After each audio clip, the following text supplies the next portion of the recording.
Olá, meus queridos irmãos e amigos. Continuamos aqui examinando o nosso laudo, dado por Deus através da sua palavra, laudo que se refere ao nosso coração. Nas mensagens anteriores, nós falamos sobre o coração como depósito e lembre-se que nós falamos sobre os olhos como janelas e falamos também da nossa boca como a via de escoamento daquilo que está no coração e da língua que pronuncia e faz declarado aquilo que está no nosso coração. Eu quero chamar a atenção do querido irmão e amigo hoje para um texto que está em 1 Coríntios capítulo 11 e também 2 Coríntios capítulo 3. Em ambos os textos, Paulo faz uma recomendação para nós diante daquilo que nós estamos ouvindo. No capítulo 11, versículo 28, ele diz: examine-se, pois, o homem a si mesmo. No capítulo 13, versículo 5, ele repete a mesma frase, que cada um de nós examinemos a nós mesmos. Quer dizer, que façamos uma introspectiva de dentro de nós mesmos para saber quem realmente somos.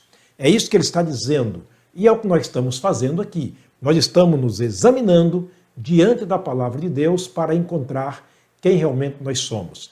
Mas eu quero te conduzir nesse momento para um texto do apóstolo Paulo também, escrito aos Romanos, porque se ele recomendou que fizéssemos uma avaliação a nós, ele já havia feito dele.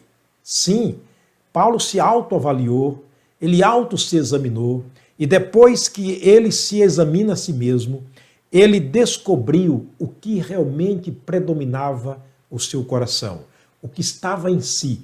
Quem sabe, eu vou estar falando nesse momento, há pessoas que, como Paulo, estavam enganado, quem sabe pessoas que estão também enganadas nesse momento, pensando que são alguma coisa, pensando que aquilo que fazem através do corpo pode servir e agradar a Deus. Bem, algumas coisas são boas e todas as coisas boas que nós servimos a Deus aqui neste mundo são feitas através do corpo. O texto que nós lemos bem inicialmente, no início dessa série, Paulo disse, porque é necessário que todos compareçamos perante o tribunal de Cristo, para que cada um receba o que tiver feito por meio do corpo, bem ou mal. Portanto, entendemos que por meio do corpo nós fazemos bem, mas também fazemos mal. E por esses bens ou males que nós praticamos, estaremos sendo julgados diante do tribunal de Cristo, porque eles são reconhecidos por Deus na pessoa de Jesus como obras boas ou obras más. Por isso Paulo diz, olha, examine vocês mesmos, veja como está a condição espiritual de vocês, em que condição vocês estão servindo ao Senhor. Paulo fez de si mesmo, ou em si mesmo, uma alta avaliação, ele descobriu e deixou para nós registrado na sua palavra. Eu quero te conduzir até a carta de Paulo aos Romanos. Romanos, no capítulo 7 especialmente, observa o que Paulo disse aqui depois de examinar-se a si mesmo e o que na verdade ele pôde encontrar em si. E ele deixou registrado para nós. Vejamos, capítulo 7 de Romanos, eu quero começar a partir do versículo 18, 19 e 20. Observa o que ele disse. 17, 18, 19 e 20. De maneira que agora já não sou eu que faço isto, mas o pecado que habita em mim. Ele já começa dizendo que descobriu algo na sua vida chamado pecado. Pecado quer dizer errar o alvo. Ele disse, eu errei. Muito embora tendo boas intenções, infelizmente eu estava caminhando por caminhos errados. Eu errei. Isso a gente pode ver na vida anterior de Paulo, antes que ele recebesse Jesus como Salvador, e depois ele fez declarações de como era a vida dele, bem intencionado, praticando justiças próprias, porém fora da vontade de Deus. E agora ele declara dizendo que agora já não é mais ele quem faz essas coisas, mas o pecado que habita nele. Agora vamos para o versículo 19. Ele diz, porque não faço o bem que quero, mas o mal que não quero, isso faço, o bem que eu quero. Ele está falando como homem espiritual. Mas o mal que eu não quero, eu faço, o homem material, o lado humano do coração do homem. O verso 20 ele diz, ora, se eu faço o que não quero, já o não faço eu, mas o pecado que habita em mim. Observa, habita em mim. O pecado não estava apenas passando pela vida de Paulo. Ele disse: o pecado habita, ele fez morada. Ele agora é um habitante do meu corpo. Querido, nós somos pecadores. É por isso que uma pessoa não é pecadora porque comete pecado. Ela comete pecado porque é pecadora. É como a planta, é como uma planta frutífera. O mamoeiro, por exemplo, ele não dá mamão porque, ou seja, ele não é mamoeiro porque produz mamão. Ele produz mamão porque é mamoeiro, é da natureza dele. Paulo chegou a essa conclusão: olha, o pecado habita em mim, sou totalmente pecador.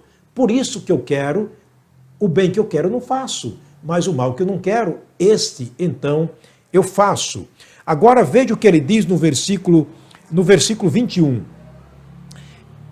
Acho então esta lei em mim, que quando quero fazer o bem, o mal está comigo. Combinando com as palavras do salmista no Salmo 51, quando disse: o meu pecado está sempre diante de mim. Ele disse: olha, depois que eu me examinei a mim mesmo, eu achei que o pecado habita em mim, não sou bom como eu pensei, não sou lá essas coisas como eu pensei que seria, mas eu acho uma lei em mim que quando eu quero fazer o bem, o mal está sempre diante de mim. Lembra que nós examinamos aqui Gálatas capítulo 5? Ele diz que a carne luta contra o espírito e o espírito contra a carne. Paulo agora vai declarar isso em palavras claras, como é que o pecado age na nossa vida, como agiu na vida dele, com todo o bem que nós temos dado de Deus, com todo o conhecimento que temos, com todas as regras que nós temos da palavra de Deus, ainda há uma luta em nós, porque somos pecadores. Aí nós vamos agora para os versículos, eu vou voltar para o versículo 17 e depois nós vamos para o versículo 22. Olha o 17.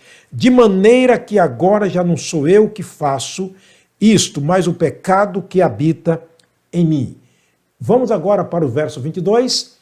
Ele continua dizendo para nós o seguinte: porque segundo o homem interior, o homem espiritual, o homem transformado, o homem renovado pelo Espírito Santo, ele diz: segundo este homem interior, tenho prazer na lei de Deus. Todos nós somos assim.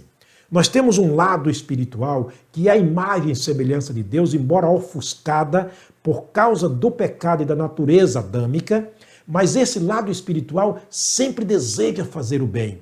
Todas as pessoas são assim. Por pior que elas sejam, há um dado momento que elas tentam fazer uma coisa boa, que elas tentam fazer algo beneficente tanto para elas mesmas como para outras pessoas. Porém, existe um outro lado que é o lado perigoso. Ele disse aqui, olha, porque segundo o homem interior tenho prazer na lei de Deus, mas vejo nos meus membros outra lei que batalha contra a lei do meu entendimento e me prende debaixo da lei do pecado que está nos meus membros. Eu tenho visto tantas pessoas, até com lágrimas: pastor, eu entendo que a palavra de Deus é a verdade. Eu entendo que Jesus é o Salvador. Eu entendo que Deus é o Senhor. Eu entendo que o Espírito Santo é o agente de Deus. Olha, eu entendo que a palavra que o Senhor está pregando é a verdade. Eu entendo que eu precisava e preciso tomar uma decisão e ser crente. E eu pergunto: e por que não fez? Não sei. Algo está me prendendo, sabe? Algo está me conduzindo de maneira contrária, como as ondas está levando um objeto para o profundo do mar. Mas é exatamente assim. Paulo explicou isto. Quando a gente examina nós mesmos, nós estamos vendo que dois seres estão dentro de nós. A natureza humana, que é a natureza adâmica recebida do nosso primeiro pai, que ela está optando pelas coisas da carne, as coisas do pecado, se inclinando para a morte. Nós temos do outro lado aquilo que Deus colocou em nós, que é o nosso coração, para amá-lo sobre todas as coisas, mas ele está ofuscado, ele está sufocado pela natureza humana, pela natureza pecaminosa. Aí entra aquela experiência de um criador de cães que um dia ele ia fazer um teste qual dos dois poderia vencer um outro numa briga. E ele alimentou bastante um dos cães, mas deixou o outro desnutrido. E no momento da luta, você imagina, não precisa ser especialista para saber qual que venceu. Aquele a quem mais foi alimentado. A quem nós estamos alimentando mais? A natureza terrena, a natureza de Adão, a natureza diabólica ou a natureza de Deus que foi dada pelo Espírito Santo naquele momento quando Deus soprou no homem e colocou o seu fôlego de vida no homem? Bens, é bom avaliar-nos e saber a quem está agindo na nossa vida com mais impulso, com mais poder, e é exatamente este que vai vencer. Como disse Paulo aos Gálatas, capítulo 5, há uma luta entre o espírito e a carne, e esses se opõem um ao outro. E vencedor será aquele a quem mais nós estamos alimentando. Ele vai para o versículo 24. Miserável homem que eu sou, quem me livrará do corpo desta morte? Portanto, observa que o apóstolo Paulo chega à conclusão de que dentro dele existe algo ruim. Quer dizer, dentro de nós existe algo ruim. A quem nós estamos alimentando? Meu querido irmão, meu querido amigo. É necessário, portanto, que voltemos em nome do Senhor Jesus e que façamos uma reflexão a quem realmente nós estamos servindo. Com que natureza nós estamos vivendo neste mundo? Estamos constituídos agora por duas naturezas.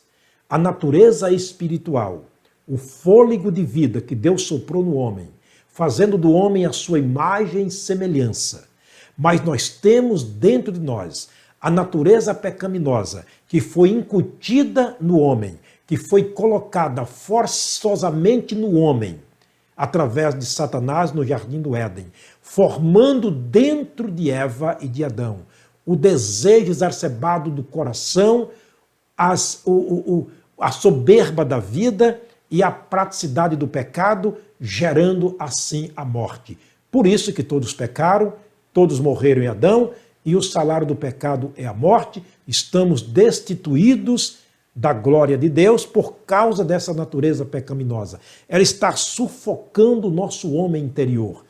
Permita que Deus, neste momento, possa eliminar.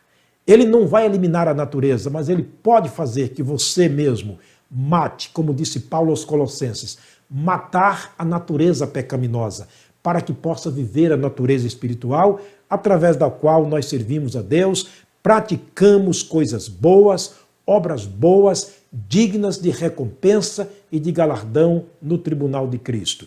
Porque eu quero terminar lendo mais uma vez Marcos capítulo 6, Marcos capítulo 7, 21 e 28, 21, 22 e 23.